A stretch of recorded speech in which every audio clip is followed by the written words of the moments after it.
A new Texas law promoting the Trump administration's Make America Healthy Again agenda requires first ever warning labels on some food not allowed in other countries.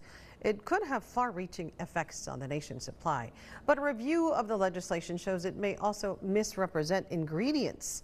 Our Anna Kooiman takes a closer look.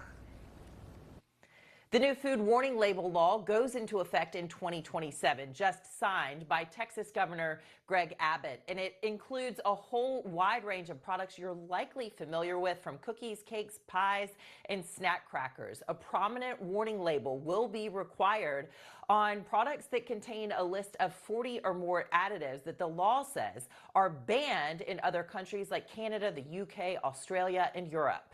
The label itself is striking. Warning, this product contains an ingredient not recommended for human consumption by authorities in foreign countries. So here are a few examples from the list: Red 40, BHA, BHT, and titanium dioxide. Supporters of the Texas law say it's about aligning U.S. standards with global health guidance. Europe, Canada, and Australia take a more cautious approach to food. If there is concern of harm, additives are often regulated more abroad than here in the United States. Here at home, our government often allows the ingredients unless they are proven to cause harm.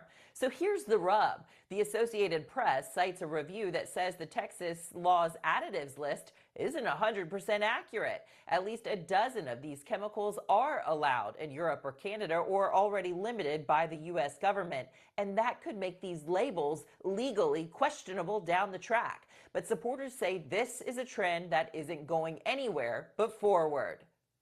This should be something that brings people together, unites everybody, because chronic health problems doesn't care if you're Democrat or Republican. Texas is a great start. I think it's the second largest economy in the United States.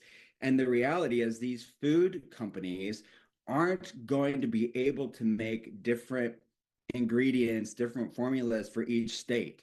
Maha supporters believe big food corporations won't want to pay for different recipes for different states, so they will perhaps change their recipes for all states instead.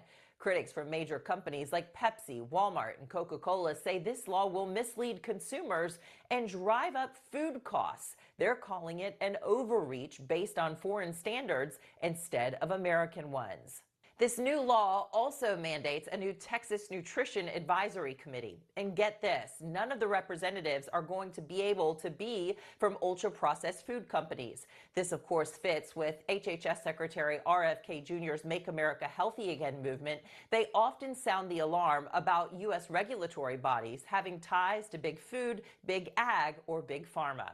For News Nation, I'm Anna Kooiman.